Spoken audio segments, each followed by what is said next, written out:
knowing how to properly use the three S's is very important in ceramics. So the three S's are scoring, slipping, and smoothing. And without these, your pottery would fall apart. So what I have here is a base and some simple coils wrapped around. Everything seems sturdy, it's holding firm, everything's stuck together. But if I put this in the kiln and fired it, when it comes out, it would all be separated. And the reason for that is clay, when it loses its moisture, when it dries and then gets fired, it shrinks a little bit. And all of these pieces would shrink and separate because they're not completely joined. They're just sticking together with the moisture that's naturally in the clay. So in order to have a permanent bond, I need to create like a Velcro plus a glue. And that's where the score, slip, and smooth comes. So score is roughing it up, creating like a rough Velcro. And I want to have this Velcro on both sides. So the other piece that I'm going to attach should also have this Velcro texture. Think about your socks sliding around on a linoleum floor and how slippery that is versus your tennis shoes on a rubber mat. We want that kind of traction. We want tennis shoes on a rubber mat. We want Velcro. And then we're going to put in our glue, which is called slip. And now this is a mixture of clay and water.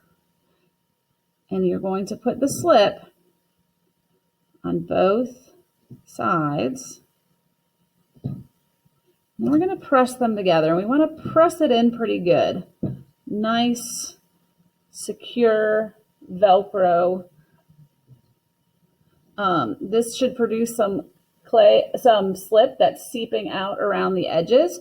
And so then our final S is smooth. Now with the coil pots, we want to have our complex, pretty coils show on the outside. So we're going to smooth the inside, and this will help seal it off as well. So you'll take the back of your brush and you can use that to smooth out where the seam is.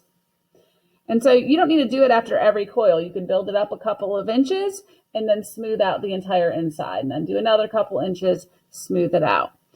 Additionally, you don't always need all three. Using all three is a best practice, but sometimes you can get away with using two. So scoring and slipping can be enough, especially if it's just a decorative add-on. Like if you're adding little pieces around the edge, you could score and slip real good and it would stay. Now, if you're adding something like structural, like a handle, you definitely want to score, slip, and smooth. And there's some other tricks for adding a handle as well. But so use as much of the scoring, slipping, and smoothing as you can, because if you do all three, then you can be very confident that nothing will fall apart. So what is slip? How do you make it? All you need is an empty pill bottle, vitamin bottle, something like that, some scraps of clay.